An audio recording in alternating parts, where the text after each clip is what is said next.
Astuces de survie du Moyen Âge. Toujours d'actualité. La vie au Moyen Âge était rude, mais les gens trouvaient des moyens ingénieux pour s'en sortir. Ils n'avaient pas grand-chose et pourtant, ils parvenaient à faire fonctionner les choses. Certaines des choses qu'ils faisaient sont encore pertinentes aujourd'hui. Voici 10 astuces de survie du passé qui fonctionnent encore.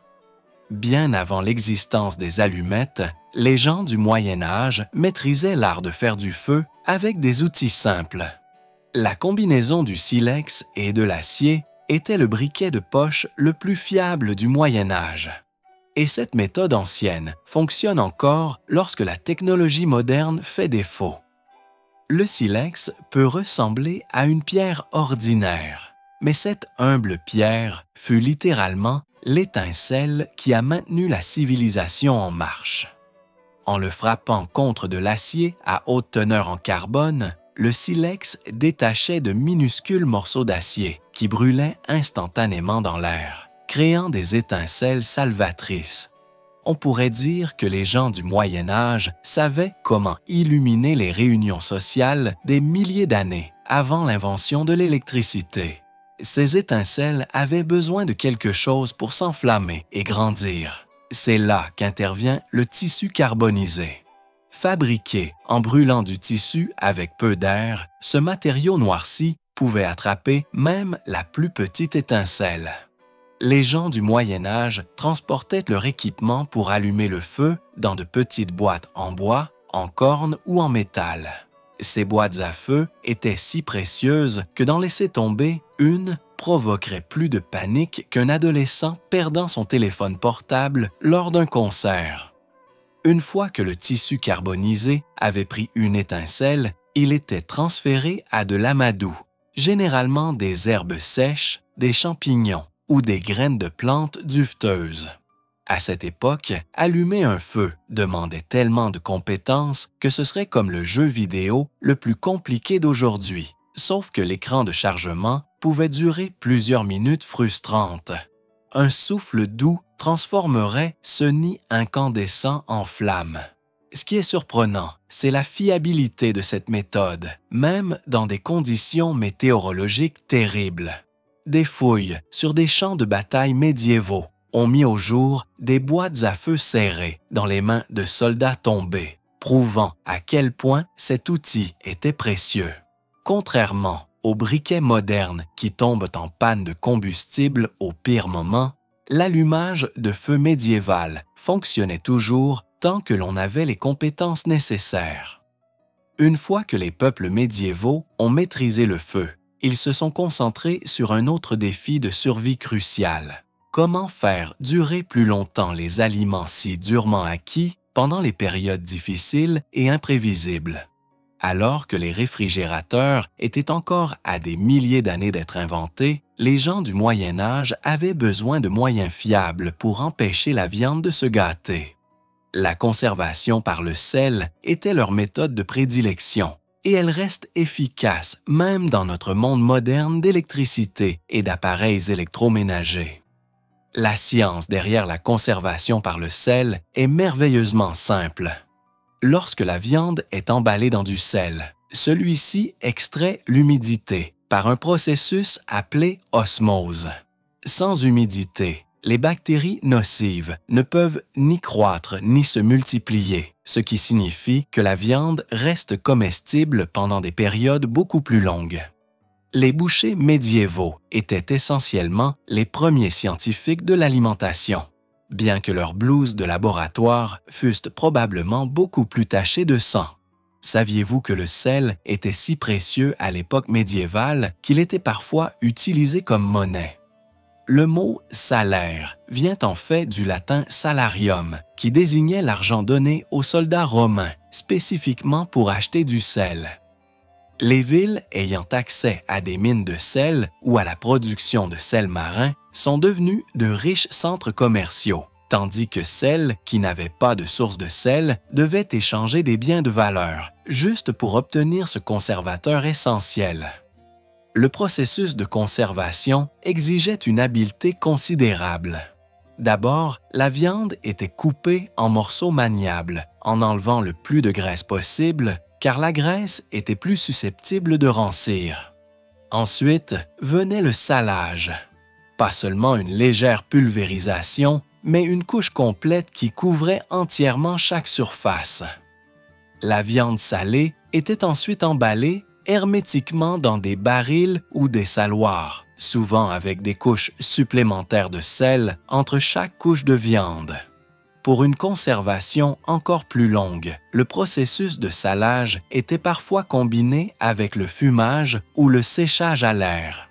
Ces méthodes en plusieurs étapes créaient des produits qui pouvaient durer plusieurs mois, voire un an, sans réfrigération. Les marins, lors de longs voyages, dépendaient fortement des viandes conservées d'eau sel pendant des voyages qui pouvaient durer de nombreux mois.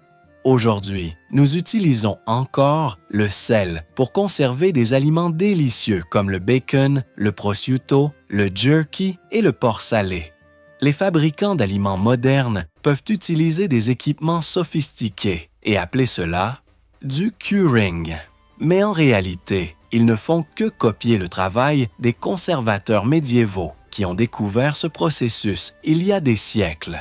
La connaissance de la conservation par le sel a sauvé d'innombrables vies pendant les hivers rigoureux, lorsque la chasse était difficile et que les aliments récoltés se faisaient rares.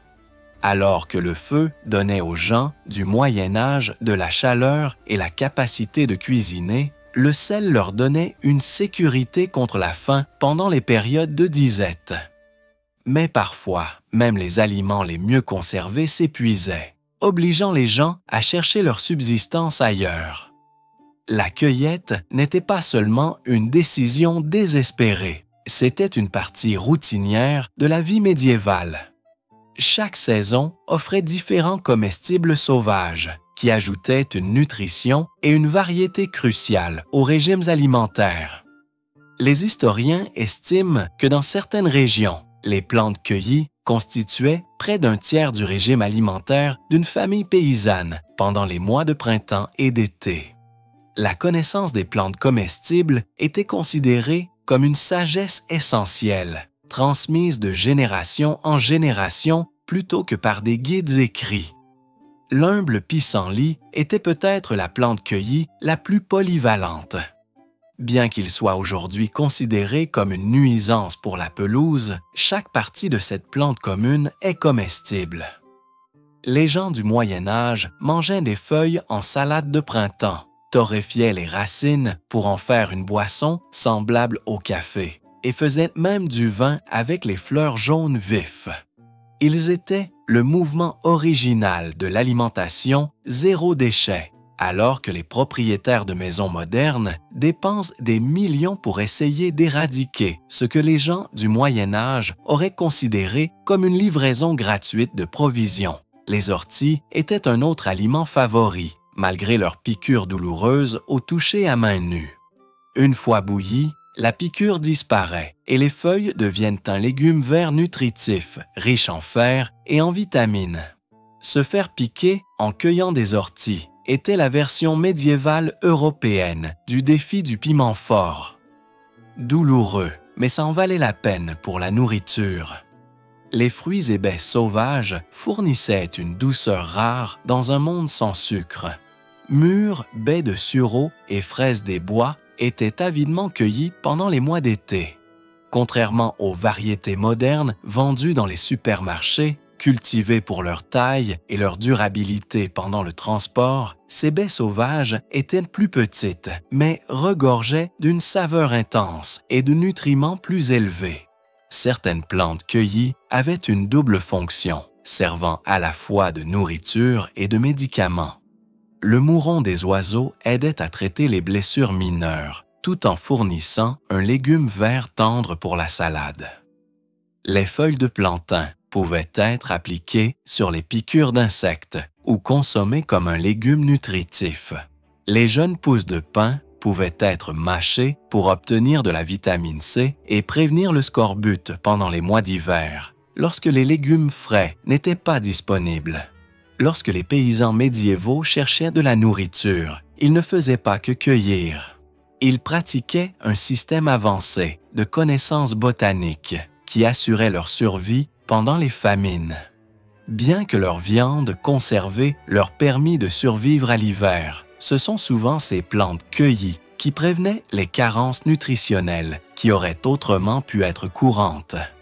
Après avoir récolté ces comestibles sauvages, les gens avaient des besoins de moyens efficaces pour les cuisiner, ce qui a conduit au développement de technologies capables de transformer des ingrédients simples en repas nutritifs sans les commodités de la cuisine moderne. C'est là qu'intervient le four en terre et en argile, une technologie de cuisson brillante qui ne nécessitait ni électricité, ni gaz, ni pièces préfabriquées. Ces fours simples mais efficaces étaient construits en utilisant des matériaux que n'importe qui pouvait trouver à portée de main.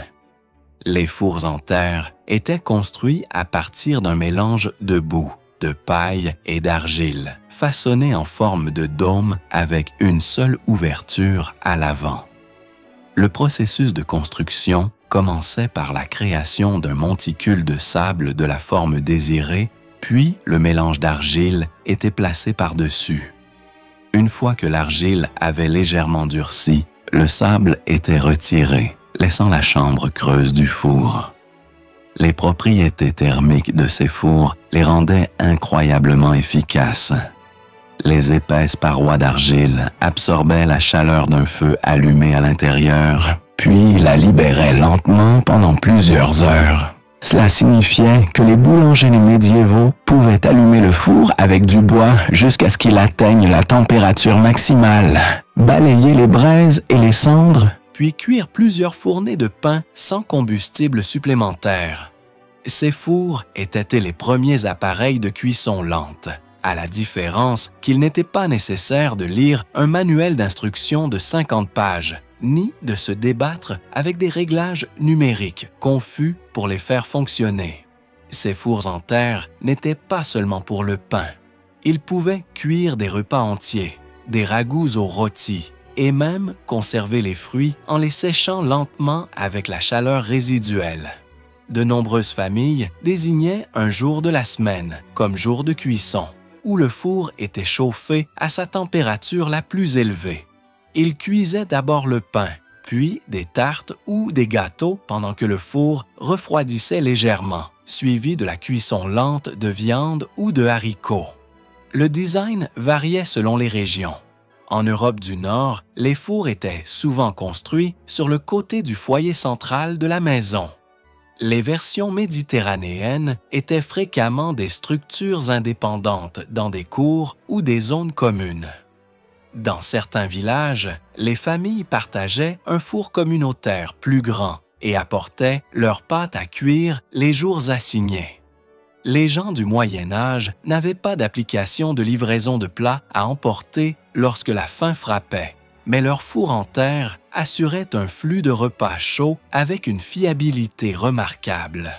Pas de frais de livraison ni de pourboire gênants requis. Aujourd'hui, les boulangers artisans et les amateurs de pizza du monde entier redécouvrent ces anciens fours et construisent des versions modernes appelées fours Cobb pour la saveur distinctive et le chauffage uniforme qu'ils procurent. Cette technologie séculaire produit des résultats que les fours électriques modernes ont encore du mal à égaler. Alors que ces fours aidaient les gens du Moyen Âge à cuire efficacement leurs aliments, ils avaient encore besoin de moyens pour empêcher les aliments frais de se gâter trop rapidement entre les récoltes. Pouvez-vous imaginer garder vos aliments frais pendant des mois sans avoir besoin d'un réfrigérateur? Les peuples médiévaux ont maîtrisé ce défi avec les cavées à racines, qui utilisaient les propriétés de refroidissement naturel de la terre pour conserver les aliments. Les caves à racines étaient généralement creusées à flanc de collines ou construites avec des murs en pierre et des sols en terre. La conception brillante maintenait des températures entre 7 et 13 degrés Celsius, 45 à 55 degrés Fahrenheit toute l'année, quelles que soient dans les conditions météorologiques extérieures. Dans les versions à flanc de colline, les gens creusaient horizontalement dans les pentes, tandis que dans les zones plus plates, il fallait creuser et couvrir l'espace avec des poutres, des broussailles et de la terre. Si les réfrigérateurs médiévaux avaient eu des étiquettes d'avertissement, elles auraient dit « Attention, contient un sol en terre. Nous ne sommes pas responsables des légumes qui s'échappent et se replantent. » Ces garde-manger souterrains permettaient de conserver parfaitement les légumes racines pendant 5 à 6 mois lorsqu'ils étaient placés dans des couches de paille ou de sable. Les pommes et les poires emballées individuellement pouvaient rester fraîches pendant des mois. Même les produits laitiers duraient plus longtemps dans ces espaces frais et sombres. Les enfants médiévaux craignaient probablement d'être envoyés chercher des légumes dans la cave à racines, de la même manière que les adolescents modernes détestent rentrer les courses de la voiture, sauf avec 100% d'araignées en plus. La cave à racines n'était pas seulement un lieu de stockage, c'était une gestion des risques cruciales. Les archives montrent que des caves à racines bien entretenues pouvaient conserver suffisamment de nourriture pour subvenir aux besoins d'une famille pendant 4 ou 5 mois d'hiver avec une détérioration minimale.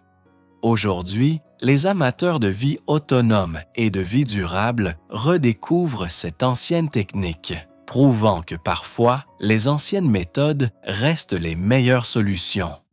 Alors que les caves à racines aidaient les gens du Moyen Âge à stocker leur nourriture, ils devaient encore rester au chaud et protégés pendant les changements de saison. Les fibres de laine emprisonnent l'air et créent une isolation naturelle sur laquelle les gens du Moyen Âge comptaient pour rester à l'aise dans des conditions météorologiques changeantes. Ce matériau extraordinaire leur servait d'équipement technique, les protégeant des hivers froids aux étés étonnamment chauds. Chaque fibre de laine a une couche extérieure résistante à l'eau et un noyau duveteux qui conserve la chaleur même lorsqu'il est mouillé, contrairement au coton ou au lin.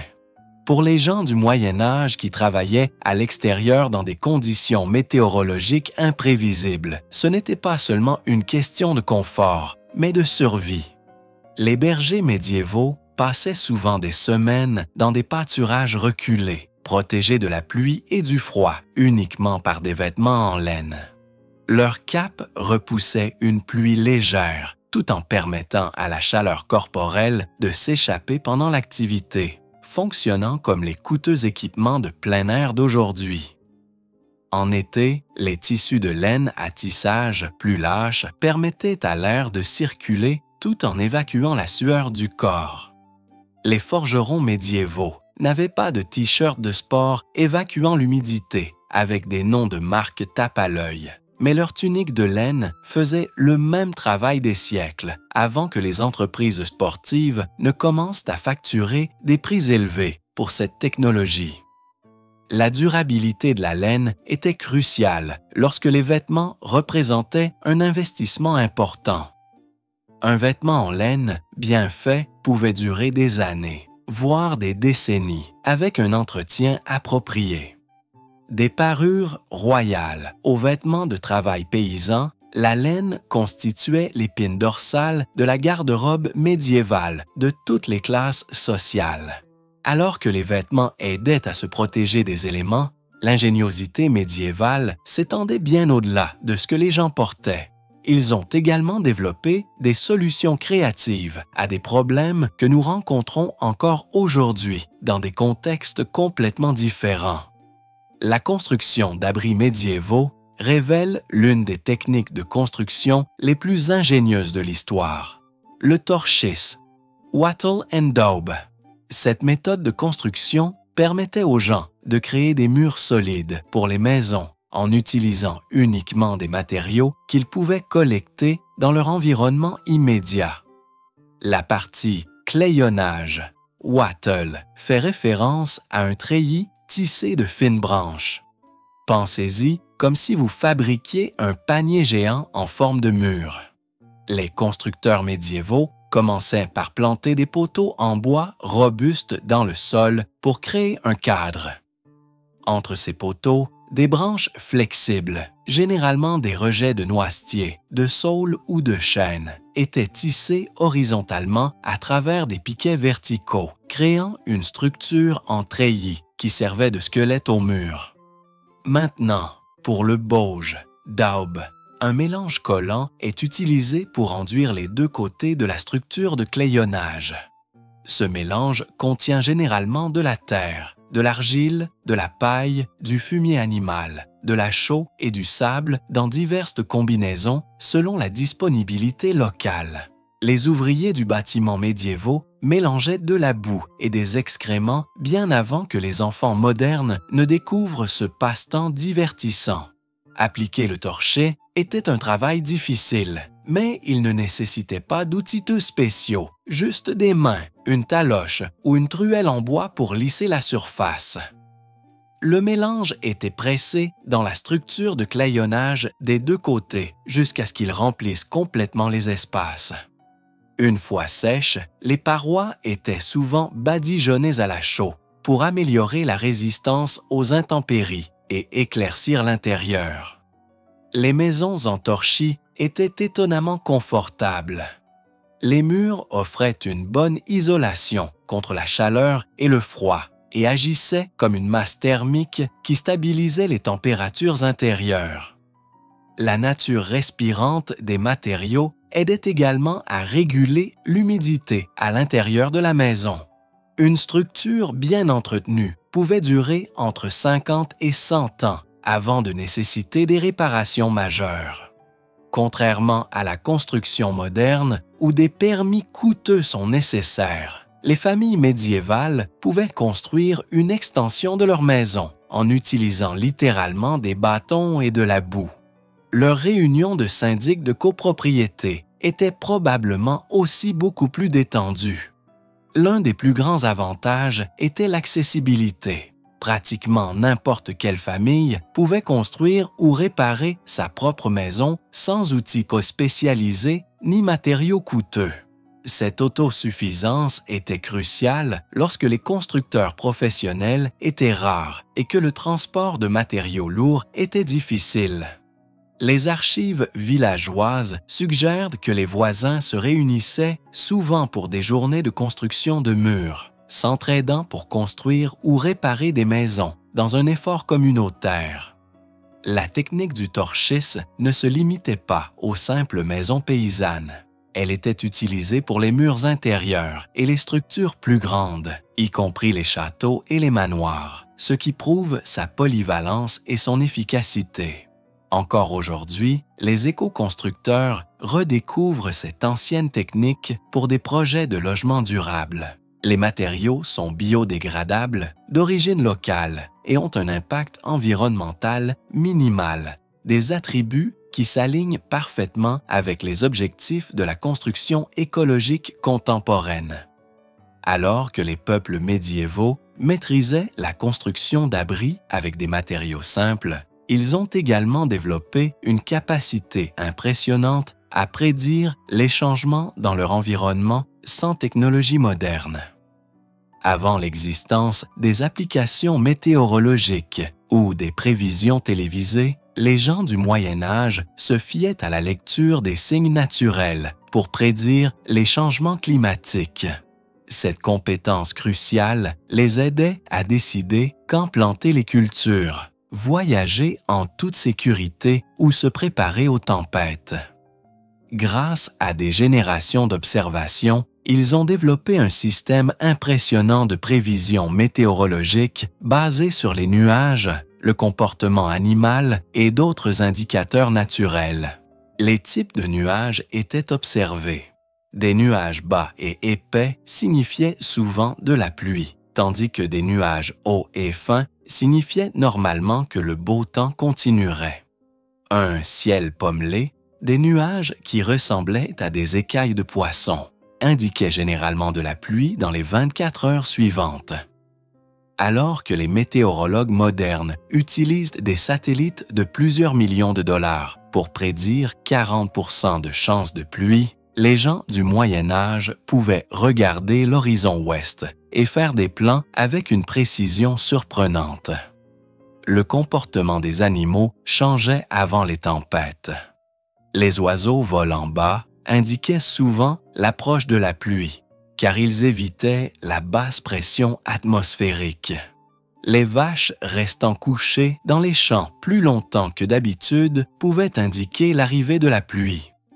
La disparition des abeilles et des papillons des parterres de fleurs signifiait souvent que des tempêtes approchaient en quelques heures. Le dicton « ciel rouge le soir, espoir, ciel rouge le matin, pluie en chemin » est né à l'époque médiévale. Cela fonctionne parce que les systèmes météorologiques se déplacent généralement d'ouest en est. Un coucher de soleil rouge indique de l'air sec à l'ouest, donc du beau temps approche, tandis qu'un lever de soleil rouge suggère que de l'air chargé d'humidité pourrait approcher. Les chutes de pression soudaines étaient détectées par des douleurs articulaires ou des oreilles qui se bouchent. Dans certains villages, il y avait des baromètres humains, souvent des personnes âgées aux articulations sensibles qui pouvaient sentir les tempêtes arriver des jours à l'avance. Aujourd'hui, les météorologues donnent 10% de chances de pluie et nous emportons des parapluies au cas où. Les experts en météorologie médiévale devaient être plus définitifs. Si vous donniez un mauvais conseil de plantation à un agriculteur, vous risquiez de ne pas être invité à la prochaine fête du village. Les météorologues médiévaux pouvaient prédire les conditions avec une précision de 80% un jour à l'avance, les aidant à planifier l'agriculture, la pêche ou les voyages sans prévision. Alors que ces signes météorologiques aidaient les gens à se préparer aux défis de la nature, ils avaient également besoin de moyens pour échapper aux dangers immédiats lorsque les problèmes survenaient de manière inattendue. Les châteaux et les maisons avaient des passages secrets pour échapper aux attaquants ou aux pillards. Ces caractéristiques de sécurité ingénieuses aidaient les gens du Moyen Âge à survivre dans des temps dangereux où les ennemis pouvaient apparaître soudainement à leur porte. Les concepteurs de châteaux créaient d'ingénieux tunnels d'évasion qui se connectaient à des puits, des forêts ou des villages voisins. De nombreux tunnels s'étendaient sur plus d'un demi-mille de la structure principale, permettant aux habitants du château de fuir sans être vus. Les escaliers en colimaçon et les tours tournaient presque toujours dans le sens des aiguilles d'une montre en montant pour donner un avantage aux défenseurs droitiers. Mais certaines marches pouvaient cacher des passages secrets vers la sécurité. Les seigneurs médiévaux passaient plus de temps à planifier des itinéraires d'évasion que les adolescents modernes à planifier des excuses pour ne pas respecter les délais de leurs devoirs. Les maisons ordinaires avaient souvent de faux murs qui cachaient de petits espaces où des objets de valeur ou des personnes pouvaient être cachés. Certaines avaient des caves avec des trappes dissimulées sous des tapis ou des meubles. Les églises construisaient des trous de prêtres, des cachettes intelligemment camouflées avec des systèmes de ventilation pour les périodes de persécution religieuse. Même les matériaux de construction étaient sélectionnés avec une discrétion totale.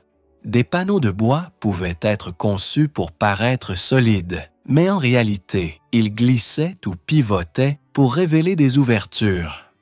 Les murs de pierre contenaient parfois des sections creuses accessibles en retirant une brique spécifique qui semblait identique à toutes les autres.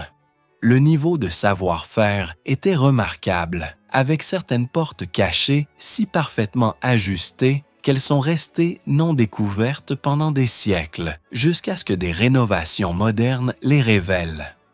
Les tunnels étaient conçus pour dérouter les poursuivants avec des sections étroites, de fausses fins et même des pièges. Certains présentaient des astuces acoustiques, des canaux dans les murs qui transportaient les voix d'autres parties du bâtiment, déroutant les chercheurs. D'autres utilisaient les systèmes de drainage naturel du bâtiment comme voie d'évacuation.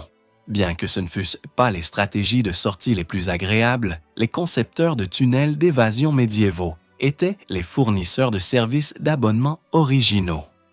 Vous payez une seule fois pour la sécurité, mais les frais d'entretien duraient toute une vie.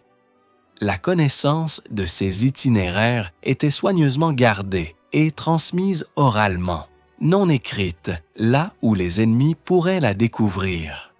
Les enfants apprenaient les secrets de leur maison familiale dans le cadre de leur éducation à la survie. Les fouilles archéologiques continuent de découvrir des passages jusqu'alors inconnus dans les structures médiévales, ce qui prouve à quel point ce secret était efficace. Ces anciens concepts de sécurité influencent encore les conceptions des panic rooms modernes. Quand toutes les autres défenses échouaient, avoir une sortie cachée pouvait faire la différence entre la vie et la mort. Alors que les voies d'évacuation protégeaient les habitants médiévaux des dangers physiques, ils avaient également besoin de moyens pour se défendre contre des menaces plus invisibles à leur bien-être. Lorsque les gens du Moyen Âge étaient mis confrontés à des problèmes de santé, ils ne disposaient pas d'antibiotiques modernes ni d'hôpitaux. Au lieu de cela, ils se sont tournés vers un système sophistiqué de médecine par les plantes et de remèdes naturels dont l'efficacité a depuis été scientifiquement prouvée dans de nombreux cas. L'ail était peut-être la plante médicinale la plus polyvalente de la trousse à outils médiévale. Utilisée pour traiter les infections et renforcer l'immunité, ce bulbe piquant contient de l'allicine, un composé aux propriétés antibactériennes. Les guérisseurs créaient des cataplasmes d'ail pour les plaies infectées ou faisaient consommer des gousses crues aux patients pour combattre les infections internes. Les pastilles pour la laine médiévale devaient être une industrie florissante compte tenu de la quantité d'ail que les gens mangeaient pour rester en bonne santé. L'écorce de saule servait de réponse médiévale à l'aspirine, contenant de la salicine, un composé similaire à l'ingrédient actif de l'aspirine moderne. L'écorce de saule était utilisée pour préparer un thé amer afin de soulager les maux de tête, la fièvre et les douleurs articulaires. Les archives historiques montrent que le saule était si apprécié que les propriétaires terriens plantaient des saules spécifiquement près des villages à des fins médicinales. Pour arrêter le saignement des plaies, l'achillée millefeuille était la plante de choix. Cette plante commune des prairies contient des composés qui contractent les vaisseaux sanguins et stimulent la coagulation.